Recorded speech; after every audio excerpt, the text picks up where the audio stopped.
Hello दोस्तों, मैं अजीत मौर्य एक बार पुनः जुड़ चुका हूँ आपके साथ। और आज हम लोग पढ़ने वाले हैं विटामिन डी।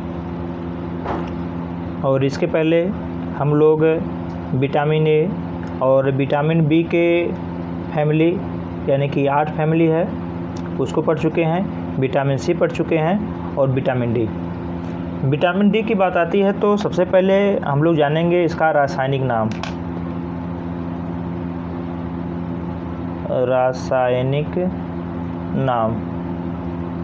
विटामिन डी के रासायनिक नाम की बात करें, इसका रासायनिक नाम है कैल्सीफेरॉल।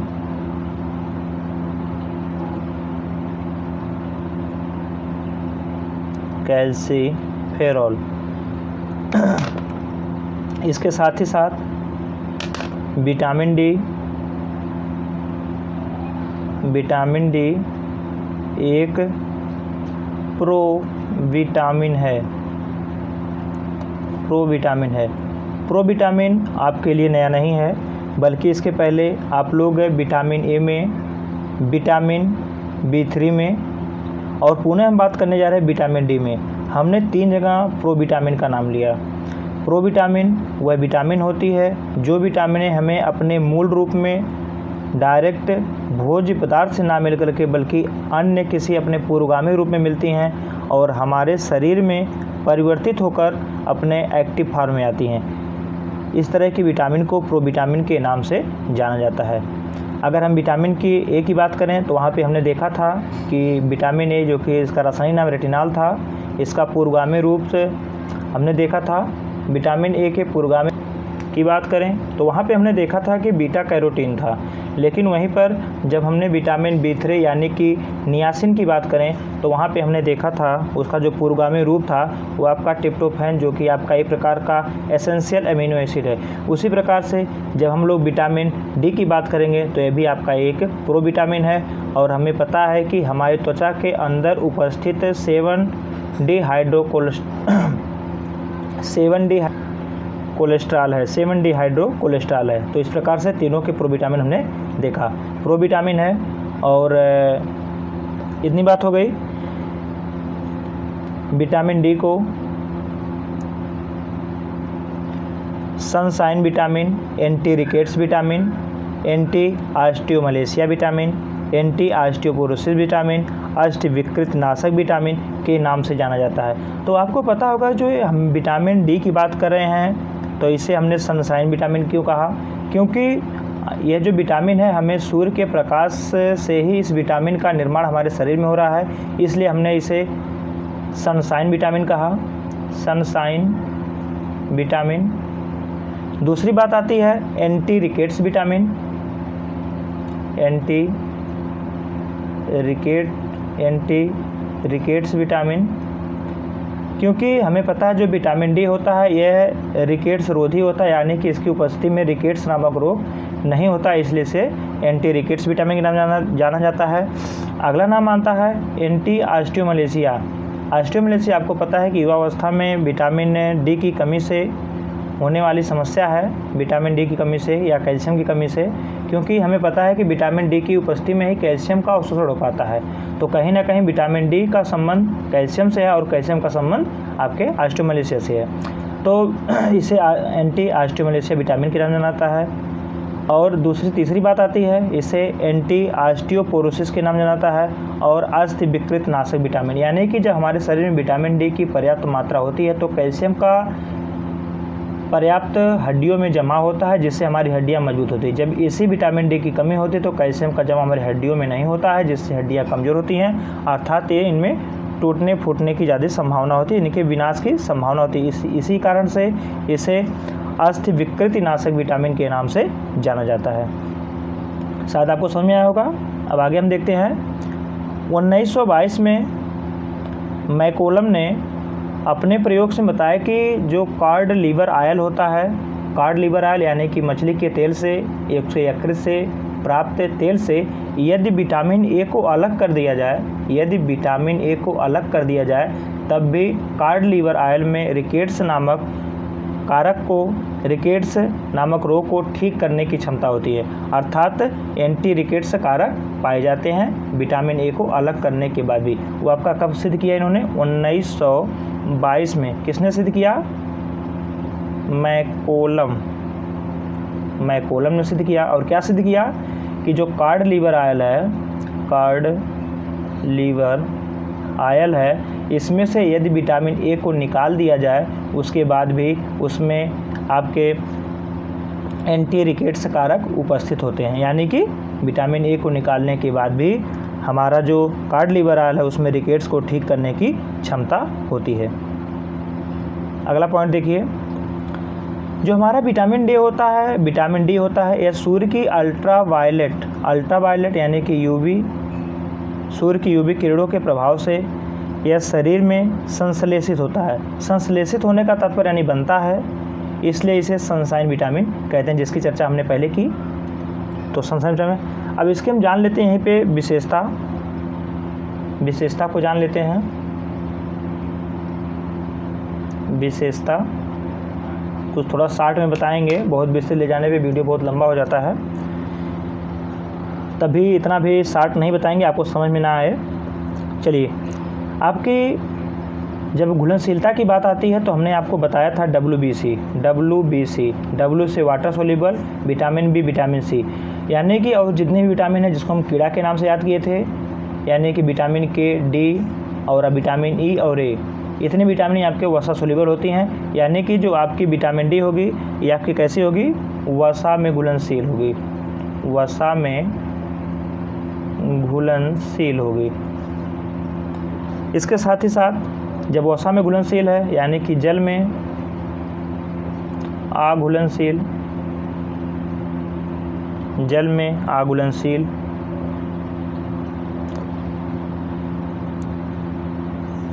यह सफ़ेद रंग का गंध रहित क्रिस्टली पदार्थ है, यानी कि विटामिन डी सफ़ेद रंग का गंध रहित क्रिस्टली पदार्थ है। अगला पॉइंट, अम्ल, क्षार, ताप तथा ऑक्सीजन के प्रति स्थिर होता है, यानी कि नष्ट नहीं होता है। कौन कौन सा आम है? अम्ल, क्षार, ताप और ऑक्सीजन के प्रति स्थिर होता है। स्थिर होने का तात्पर्य है कि यह खराब नहीं होता है। अब अगर हम यहीं पर प्रकार को देख लें, विटामिन डी के प्रकार,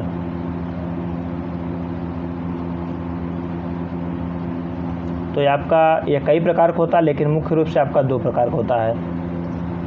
सबसे पहले हम जानेंगे कई प्रकार के।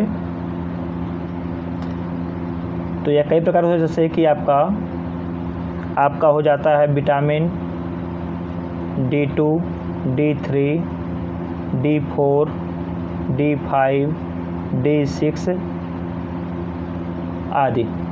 अब मुख्य रूप से आपका 2 प्रकार का होता है, तो इसमें हमारा कौन सा होता है? आपका विटामिन D2 और विटामिन D3। तो यहाँ पर हम देखेंगे विटामिन D2। विटामिन D2 हमारा जो वनस्पति जगत से प्राप्त होने वाला विटामिन है, और इसका जो पूर्वगामी रूप होता है विटामिन D2 का, यह आपका आर्गोस्टेरॉल होता है। इसी कारण इसे आर्गो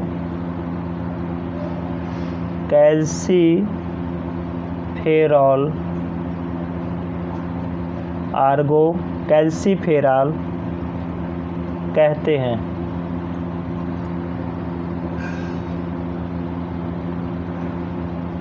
इसका नेक्स्ट पॉइंट, इसका पूर्वगामी रूप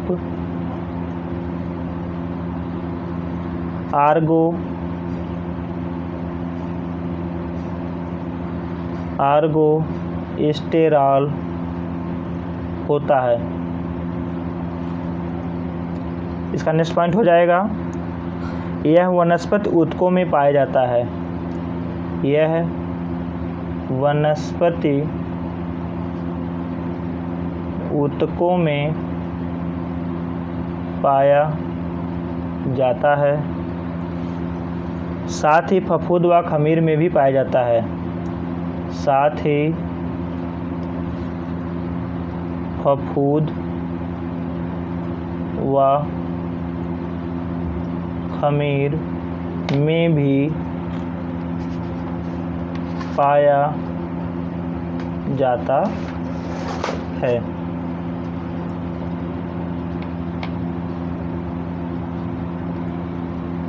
आपका जो आर्गोस्टेरॉल है, आर्गोस्टेरॉल सूर्य की अल्ट्रावायलेट किरणों द्वारा, यानी कि इसको इस तरह भी लिख सकते हैं, इसे सूर्य की अल्ट्रावायलेट यानी यूवी किरणों द्वारा ऊष्मा प्रदान कर D2 में बदला जाता है। इतनी भी बात हो गई हमारी विटामिन D2 के बारे में। अब हम देखेंगे यहाँ पर विटामिन D3।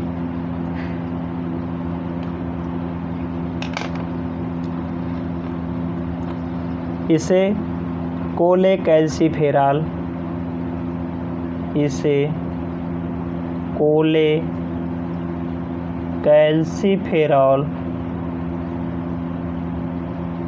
या 7D हाइड्रो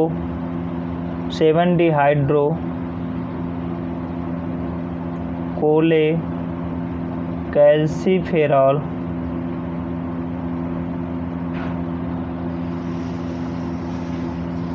भी कहा जाता है। बहुत ही इम्पोर्टेंट पॉइंट है और यही विटामिन डी का सबसे सक्रिय रूप है। चलिए यहाँ पर लिख भी देता हूँ, यह है विटामिन डी का सबसे, यहाँ पर शायद दिख नहीं रहा आपको, यह विटामिन डी का सबसे सक्रिय रूप है। अगला पॉइंट देख लीजिए, इसका पूर्वगामी रूप 7D हाइड्रो कोलेस्ट्रॉल है।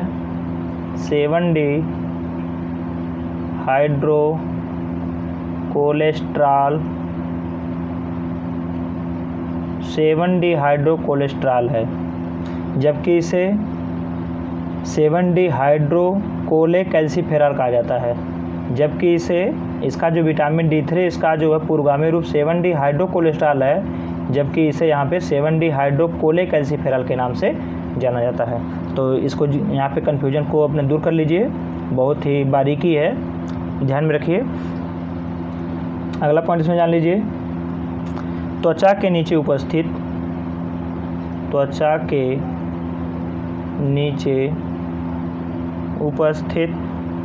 7D hydro cholecalciferol 7D hydro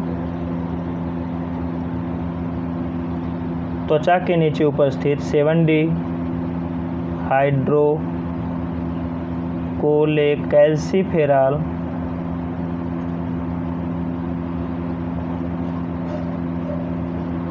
सूर्य की रोशनी में विटामिन D3 में बदल जाता है।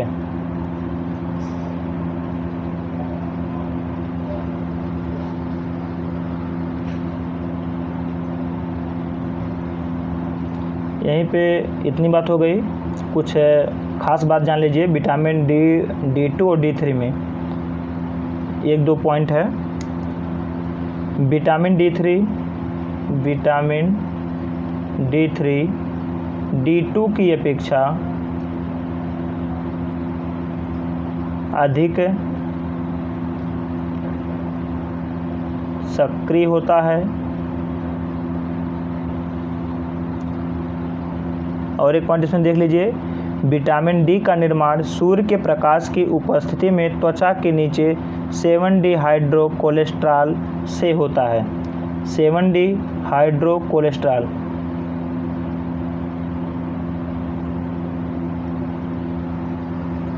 इसको थोड़ा सा यहाँ पे सही कर लीजिए। देखिए यहाँ पे हमने लिखा है 7-डिहाइड्रोकैल्सीफेरॉल यहाँ पर कर लीजिए 7-डिहाइड्रोकैल्सीफेरॉल, 7-डिहाइड्रोकोलेस्ट्रॉल कर लीजिए, कोलेस्ट्रॉल इसको कर लीजिए, कोलेस्ट्रॉल। क्योंकि हमने ध्यान नहीं दिया, क्योंकि त्वचा के नीचे यही कोलेस्ट्रॉल उपस्थित होता है, जिसकी उपस्थिति में, सूर्य की उपस्थिति में यह आपका 7-डिहाइड्रोकोलेस्ट्रॉल का निर्माण करता है, जो कि विटामिन डी का सक्रिय रूप होता है। चलिए इतनी बातें हो गई। अब हम देखेंगे इसके कार्य को। चलिए देखिए यहाँ पे इसके हम लोग देखेंगे इसका कार्य। कैल्शियम व फास्फोरस के अवशोषण में सहायक, यानी कि Ca+ फास्फोरस P के अवशोषण में सहायक। इतनी बात हो गई। रक्त में कैल्शियम और फास्फोरस की मात्रा को नियंत्रित करता है।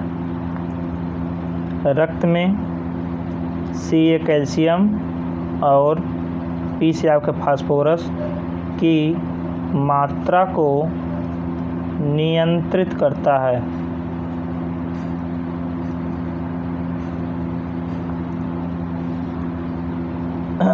अगला पॉइंट देखिए, अस्थियों में एकत्र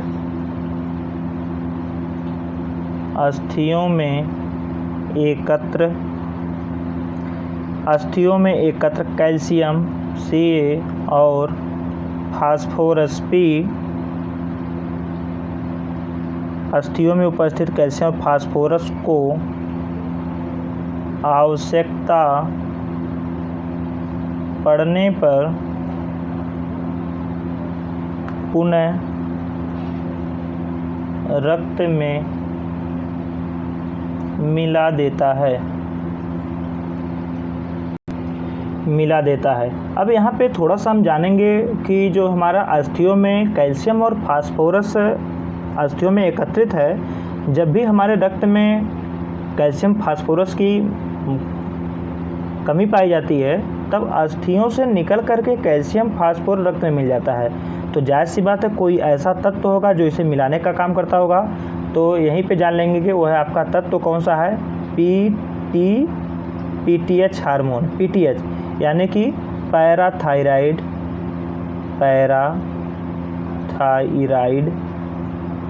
हार्मोन। यही आपका पैराथायराइड हार्मोन उसमें कार्य करता है। और कब कार्य करेगा, जब हमारे रक्त में कैल्शियम और फास्फोरस की कमी हो गई तो पैराथायराइड हार्मोन एक्टिव होगा और जो है हड्डियों से फास्फोरस और कैल्शियम को निकाल करके रक्त में मिला देता है। तो जानिए, आज से इसका कार्य भी पूछता है आपसे पीजीटी में, टीजीटी में कई बार पूछा है।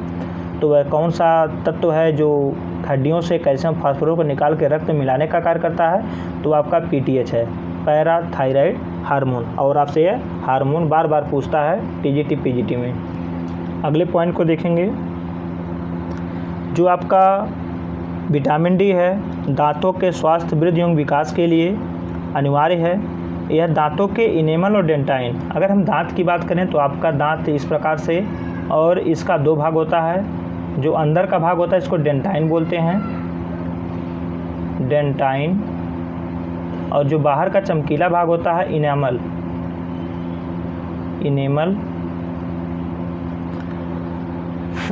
ये मुख्य रूप से आपका कैल्शियम बना होता है।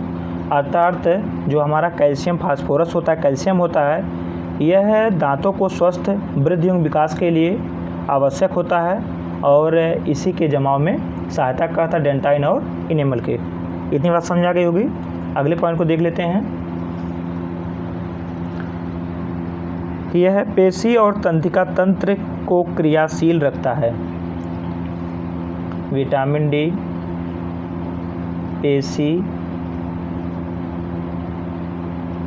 और तंत्रिका तंत्र को क्रियाशील रखता है।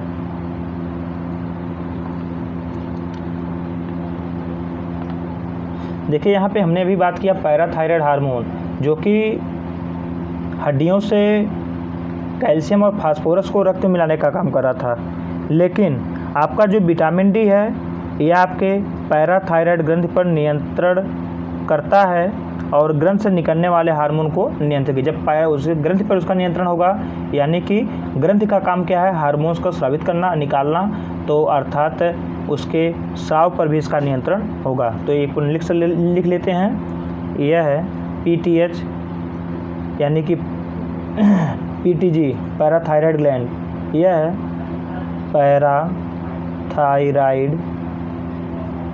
ग्रंथि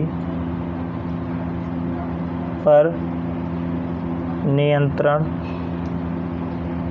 करता है तथा ग्रंथि से निकलने वाले हार्मोन को नियंत्रित करता है। अगला पॉइंट देख लीजिए, विटामिन डी चेचक व काली खांसी से बचाता है। विटामिन डी चेचक व काली खांसी से रक्षा करता है।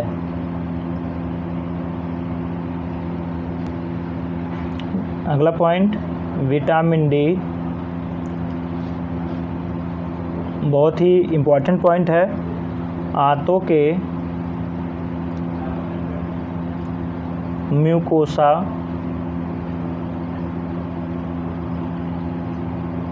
म्यूकोसा में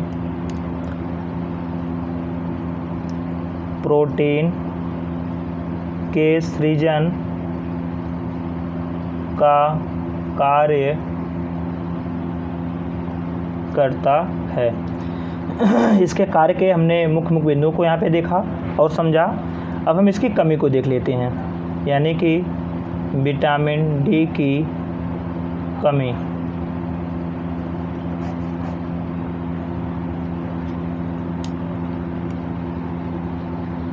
पहला इसमें रोग आता है आपका रिकेट्स। विटामिन डी की कमी से रिकेट्स, आपका रिकेट्स भी 3 प्रकार का है। कौन कौन सा है? रिकेट्स हो गया। रिकेट्स के आपके 3 प्रकार हैं। एक आपका है स्कर्वी रिकेट्स, स्कर्वी रिकेट्स। आपका दूसरा है गुर्दे का रिकेट्स।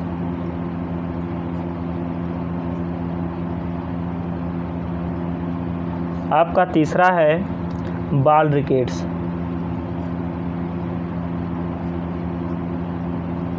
ये आपके 3 हो गए रिकेट्स के पार्ट। चलिए यहाँ पे हम रिकेट्स को समझ लेते हैं। तो रिकेट्स आपका विटामिन डी की कमी से होने वाली डिसीज़ है और ये आपका 3 प्रकार का होता है। पहला आपका है स्कर्वी रिकेट्स। स्कर्वी से तात्पर्य आपको पता है कि इससे का संबंध विटामिन सी से है और रिकेट्स का संबंध विटामिन डी से। यानी कि जब विटामिन सी और विटामिन डी दोनों की कमी हो जाती है तब स्कर्वी और रिकेट्स दोनों के लक्षण देखने को मिलते हैं। यानी इसमें क्या होगा, विटामिन सी और विटामिन डी दोनों की कमी हो जाएगी, और यानी कि जब दोनों की कमी होगी तो दोनों के लक्षण दिखाई देते हैं, इसलिए इसे स्कर्वी रिकेट्स के नाम से जाना जाता है। अगला आपका आता है गुर्दे का रिकेट्स। तो आपका गुर्दे का संबंध यानी किडनी के कार्य में बाधा, यानी कि विटामिन डी की कमी से जो गुर्दे का रिकेट्स होता है इसमें जो है किडनी के कार्य करने की क्षमता में बाधा आती है, जिसमें फास्फोरस का विसर्जन मूत्र के द्वारा नहीं हो पाता। यानी कि जो आपका फास्फोरस है, फास्फोरस का विसर्जन मूत्र द्वारा नहीं, फास्फोरस का विसर्जन मूत्र के द्वारा नहीं हो पाता है, जिसके कारण मूत्र में एल्बुमिन की मात्रा बढ़ जाती है। मूत्र द्वारा नहीं होगा, और जिसके कारण मूत्र में एल्ब्यूमिन की मात्रा बढ़ जाती है। फास्फोरस का विसर्जन मूत्र द्वारा नहीं हो पाता है, जिसके कारण एल्बुमिन की मात्रा बढ़ जाती है, और जिससे गुर्दे की क्रियाशीलता कम हो जाती है या घट जाती है। इतनी बात हो गई। अगर हम बाल रिकेट्स की बात करें तो जो आपका बाल रिकेट्स होता है ये आपके 12 माह तक के बच्चों में देखा जाता है। पुनः अब हम लोग यहाँ पे 3 बीमारियों को इकट्ठा करके देखेंगे, क्योंकि देखेंगे कि तीनों में सिर्फ समानता इतनी है, अंतर इतना है कि एज का फ़र्क है और उसमें लक्षण अलग अलग हैं। जैसे कि हम लोग देखेंगे 3 बीमारी एक जगह देखेंगे, आपका रिकेट्स देखेंगे और आपका ऑस्टियोमलेशिया देखेंगे, ऑस्टियोमलेशिया, और एक हम देखेंगे ऑस्टियोपोरोसिस।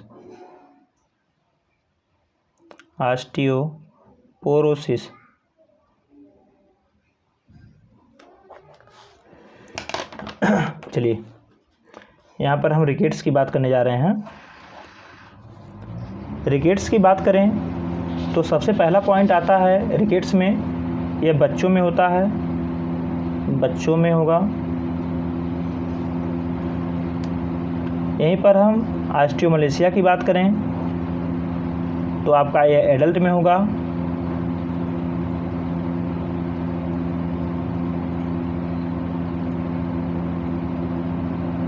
हम ऑस्टियोपोरोसिस की बात करें, यह वृद्धों में होता है। चलिए तीनों में एक चीज़ देख लिया आपने, एज का फ़र्क। अब एक एक करके हम देखते हैं। आपका जो रिकेट्स होता है जो बच्चों में होता है, इसमें आपका देखा जाता है बो लेग। बो का तात्पर्य धनुष से होता है और लेग का मतलब पैर होता है। इसमें पैर मुड़कर धनुषाकार यानी कि कुछ इस प्रकार से हो जाता है। इस प्रकार से हमारा घुटना है, और घुटना जैसे कि यहाँ पे हम देखने का समझने का प्रयास करेंगे, हमारा जिसको हम लोग कुल्ला बोलते हैं यहाँ से है, और नॉर्मल पैर को हम देखेंगे तो हमारा कुछ इस प्रकार से ऐसे यहाँ पे घुटना होता है और पुनः नीचे चला जाता है, पैर होता है। लेकिन जब बो लेग की स्थिति होती है, जो आपकी फीमर हड्डी होती है वह कुछ इस तरह से धनुषाकार हो जाती है, इस तरह से आकर के यहाँ हो जाती है, और यहाँ पर भी इसका फीमर हड्डी का आकार धनुषाकार हो जाता है। तो इस स्थिति को यह किससे होगा? रिकेट्स की बीमारी में होगा, बच्चों में होने वाला रोग है, और इसी को बो लेग के नाम से जाना जाता है। इसमें आपका दूसरा आता है पिजन चेस्ट, यानी कि कबूतर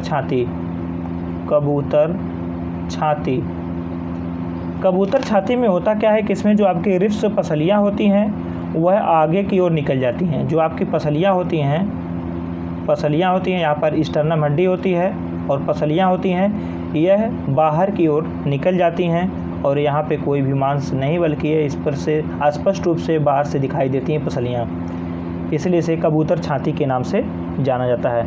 अगला आपकी जो समस्या आती है रिकेटी रोजरी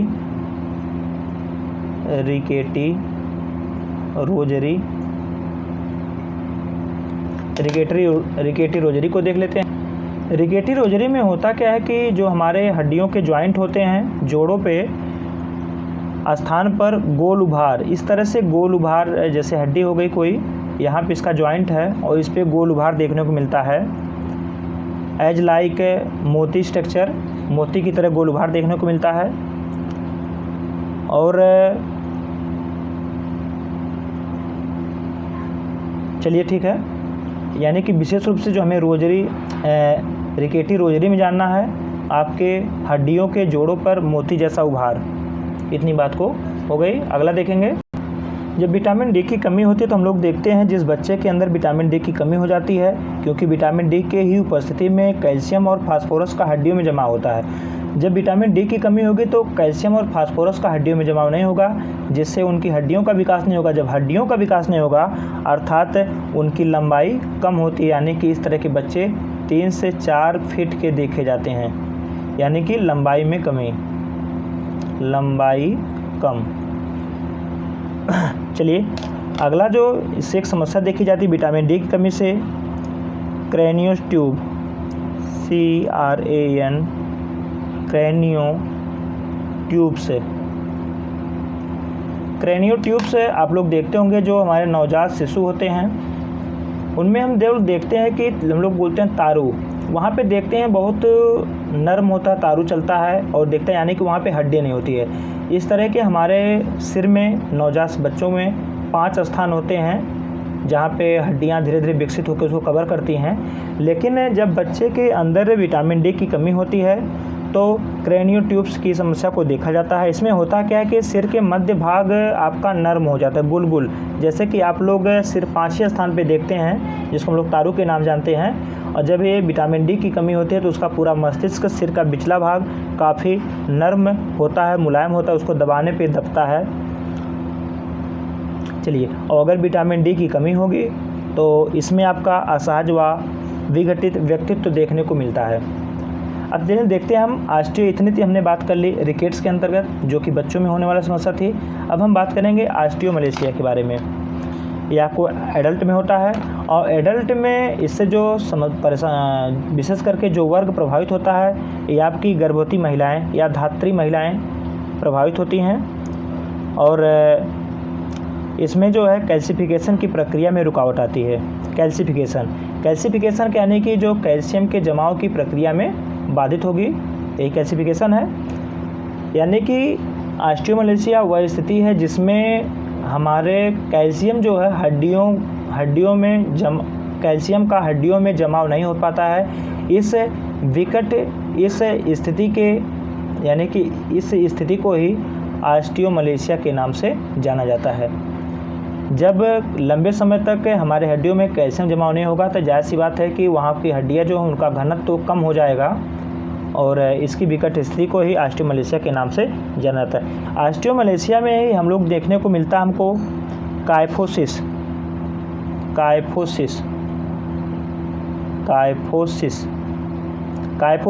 जो कि एडल्ट में होगा। कायफोसिस वह स्थिति है इसमें गर्दन के ठीक नीचे की हड्डी बाहर की तरफ निकली हुई होती है, अर्थात कुबड़ निकला होता है। कहाँ पे निकला होता है? गर्दन के ठीक नीचे, यानी कि जो हमारे हम लोग पाखुर कहते हैं, वहाँ पे हम लोग देखते हैं कि कुछ लोगों को ऐसे उभार दिखता है, उसी को हम लोग कायफोसिस के नाम से जानते हैं। ये एडल्ट अवस्था में होने वाली विकृति है और विटामिन डी की कमी से होने वाली समस्या है। वहीं पर हम लोग देखते हैं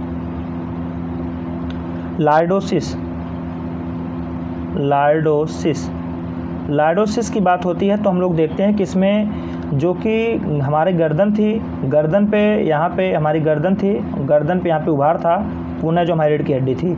लेकिन जब हम लार्डोसिस की बात करते हैं तो यहाँ पे हम लोग देखते हैं नॉर्मली आती है हमारी हड्डी और हमारी कमर पर यहाँ पे जैसे कुछ धंसी हुई संरचना मिल जाती है। कायफोसिस में सिंपल आई, सीधी आई और यहाँ पे धंसी हुई स्थिति को देखने से इसको हम लोग लार्डोसिस के नाम से जाना जाता है। यह भी हड्डियों की विकृत संरचना ही है। इसमें कमर के ठीक ऊपर की हड्डी अंदर की तरफ धंस जाती है। लार्डोसिस में कमर के ठीक ऊपर आपके रीढ़ की हड्डी अंदर की तरफ धंस जाती है। अगर एडल्ट अवस्था में आपकी जो ऑस्टियोमलेशिया से कोई व्यक्ति प्रभावित हो या विटामिन डी की कमी होती है, इसमें विशेष रूप से महिलाओं में प्रसव में कठिनाई होती है और इसमें विशेष रूप से रीढ़ की हड्डी एवं पसलियाँ प्रभावित होती हैं और इसकी कमी होने से हड्डियाँ अचानक से या हल्के आघात पर टूट जाती हैं। अगला आपकी जो समस्या है नोकनी,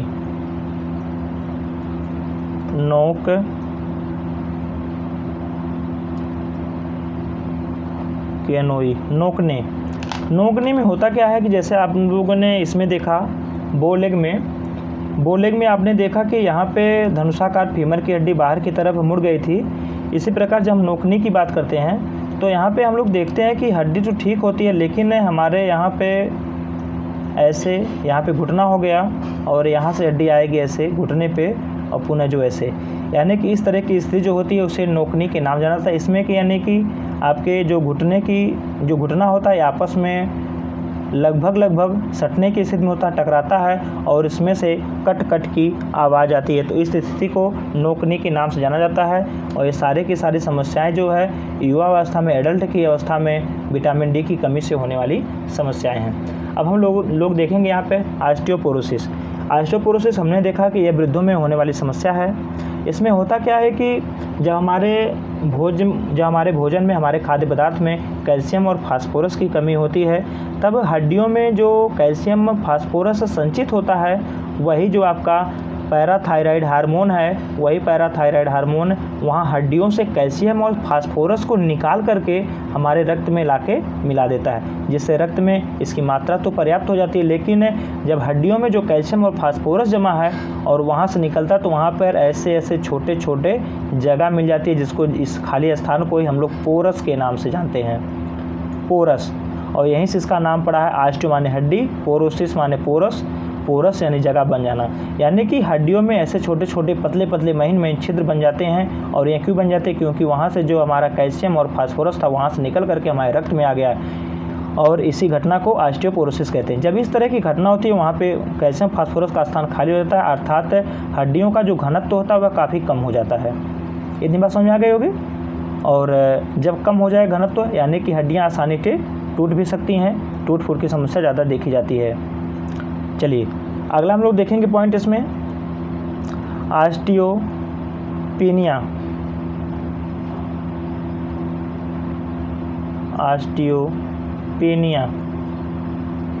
ऑस्टियोपेनिया को देखेंगे।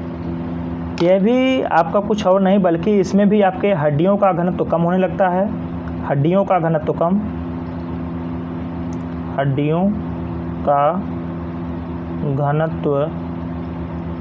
कम होने लगता है,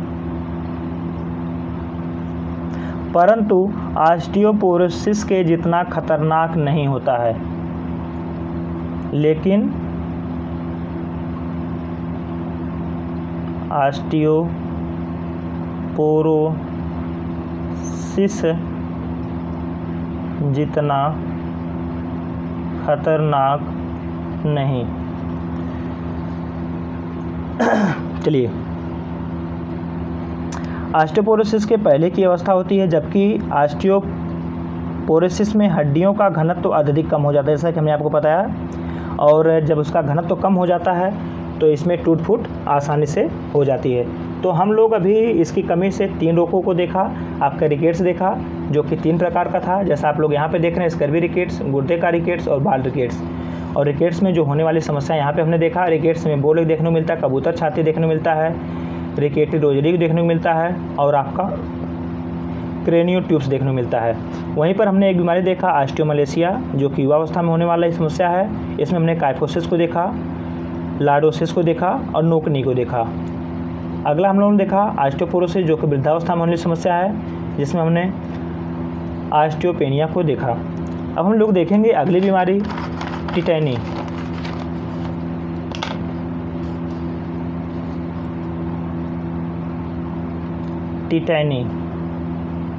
टिटैनी को देखेंगे।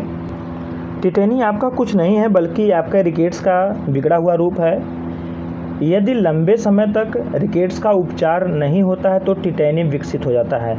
यानी कि जब लंबे समय तक रिकेट्स का उपचार नहीं होता है तो टिटैनी विकसित हो जाता है।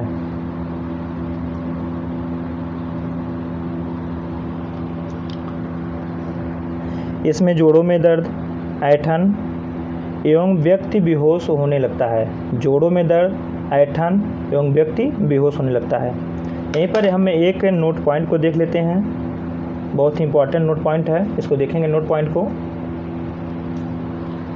जब पुरुषों में एंड्रोजन हार्मोन, कौन सा हार्मोन? एंड्रोजन एंड्रोजन हार्मोन की कमी से पुरुषों में एंड्रोजन हार्मोन की कमी से सेनाइल ऑस्टियोपोरोसिस हो जाता है। पुरुषों में एंड्रोजन हार्मोन की कमी से सेनाइल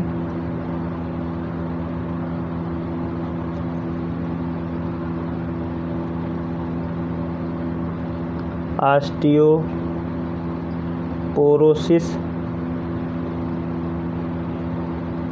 हो जाता है। अब यहाँ पे अगर हम बात करें सेनाइल ऑस्टियोपोरोसिस के, जिसके कारण हड्डियाँ कमज़ोर हो जाती हैं और परिणाम स्वरूप हड्डी के टूट फूट बनी रहती है। यानी कि आपका सेनाइल ऑस्टियोपोरोसिस कुछ नहीं है, कुछ और नहीं, बल्कि आपके इसमें भी हड्डियाँ कमज़ोर हो जाती हैं और जिसके कारण हड्डियों में टूट फूट की समस्या को देखा जाता है। अब हम लोग देखेंगे इसके कमी का प्रभाव, यानी विटामिन डी की कमी के प्रभाव। कमी का प्रभाव। चलिए, वीडियो काफ़ी लंबा हो रहा है, इसलिए हम लिखने का काम कम करेंगे और आपसे बताने का प्रयास करेंगे। ध्यान से दीजिए। कमी के प्रभाव की बात करें, मुख्यतः आहार में विटामिन डी की कमी तथा त्वचा पर सूर्य की किरणों की कमी होती है तो विटामिन डी की कमी देखी जाती है। इसकी कमी से दंत क्षय, टिटैनी एवं हड्डी संबंधी समस्या होती है। जैसा कि आप लोग पहले जाने, क्योंकि जो विटामिन डी का निर्माण ही सूर्य की अल्ट्रावायलेट किरणों से होता था और जो हमारी त्वचा के अंदर 7D हाइड्रो कोलेस्ट्रॉल था, उसकी सूर्य के प्रकाश में वह विटामिन डी का निर्माण करता था। और जब इसकी कमी होगी तो आपके टिटैनी है, दंत क्षय है या ऑस्टियोपोरोसिस, ऑस्टियोमलेशिया, इनसे सारी समस्याएं जो है होती हैं। अगर हम बात कर लें अब विटामिन डी की अधिकता से होने वाली समस्या को देख लें। डी की अधिकता, इसकी अधिकता शरीर के लिए हानिकारक है। हमें पता है कि कोई भी विटामिन होगी, जब उसकी अधिकता होती है तो हमारे शरीर में विषाक्तता होती है, हानिकारक है। विटामिन डी की अधिकता तथा पैराथायराइड हार्मोन की अधिकता के परिणाम स्वरूप रक्त में कैल्शियम व फास्फोरस की मात्रा बढ़ जाती है तथा कई स्थानों पर कैल्शियम जमा हो जाता है। यानी कि इस प्रकार से देखिए, इन ब्लड विटामिन डी की अधिकता प्लस पीटीएच यानी कि parathyroid hormone, PTH parathyroid hormone की अधिकता होगी तो क्या होगा, कैल्शियम Ca+2 प्लस फास्फोरस की क्या होगी, अधिकता होगी। जब इसकी अधिकता होगी तो हमारे शरीर के विभिन्न अंगों में इसका जमाव, शरीर के विभिन्न अंगों में जमाव। देखिए, इन ब्लड, जब रक्त में विटामिन डी की अधिकता होगी, पैराथायराइड हार्मोन की अधिकता होगी, तब क्या होगा, कैल्शियम और फास्फोरस की अधिकता होगी। और जब इसकी अधिकता होगी तो यह शरीर के विभिन्न अंगों में इसका जमा होगा और जिसके कारण आपका हार्ट में जमा हो सकता है, रक्तवाहिनियों में जमा हो सकता है, फेफड़े में जमा हो जाएगा। जब कैल्शियम का गुण ही होता है किसी भी अंग को, किसी भी पदार्थ को, उसमें कड़ापन लाना। जब कड़ापन आ जाएगा तो उसके कार्य करने की क्षमता घट जाएगी। जैसे कि आपके हार्ट में, क्योंकि उसका काम धड़कने का होता है, जब उसमें कैल्शियम का और फास्फोरस का अतिरिक्त जमा हो जाता है तो उसके कंपन में, उसके हार्ट बीट में परिवर्तन देखने को मिलता है, जिससे हमें समस्या उत्पन्न हो सकती है। और इसकी अधिकता से भूख ना लगना, मिचली, उल्टी आना, सर दर्द आदि घटनाओं को देखा जाता है। अब इसके हम अवशोषण की बात कर लें, तो इसका जो अवशोषण होता है हमारे छोटी आंत में होता है, स्मॉल इंटेस्टाइन में होता है। अगर हम संग्रह की बात कर लें, संग्रह छोटी आंत होगा, छोटी आंत। संग्रह की बात करें तो त्वचा के एपिथेलियम ऊतकों में, त्वचा के एपिथेलियम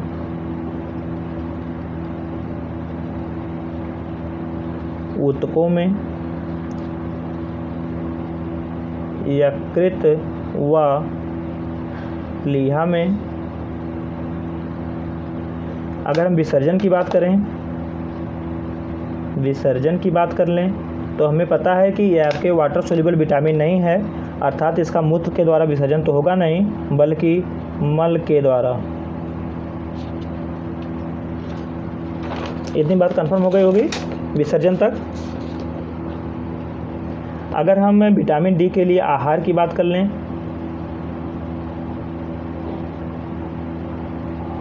आहार की बात करें तो हमें पता है कि जो हमारा विटामिन डी का निर्माण हो रहा है वो आपका 7D हाइड्रोकोलेस्ट्रॉल की उपस्थिति में सूर्य के प्रकाश की उपस्थिति में 7D हाइड्रोकोलेस्ट्रॉल से होता है। अर्थात कोलेस्ट्रॉल यानी कि वसा संबंध है, अर्थात उच्च वसा कैलोरी एवं प्रोटीन युक्त दूध। इसमें कैल्शियम आपका फास्फोरस पाया जाएगा। अगला पॉइंट, आहार में विटामिन डी युक्त भोजन, कार्ड लीवर ऑयल हो जाएगा आपका।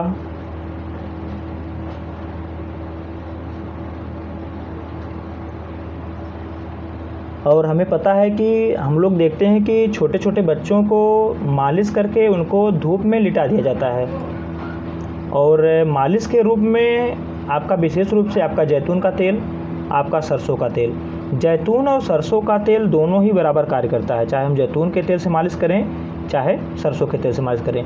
मालिश करके लिटा देने पर सूर्य की जब प्रकाश पड़ता है तो उसके त्वचा के नीचे उपस्थित 7D हाइड्रोकोलेस्ट्रॉल जो कि सूर्य की प्रकाश की उपस्थिति में विटामिन डी का निर्माण करता है, और जिससे बच्चे में विटामिन डी की मात्रा पर्याप्त उपस्थित होती है। दूध एवं दूध से बने पदार्थ को आहार में सम्मिलित करना चाहिए, और इसमें विटामिन डी की आपके कैल्शियम और फास्फोरस की मात्रा पर्याप्त होती है, और यहाँ से विटामिन डी की पूर्ति हो जाती है।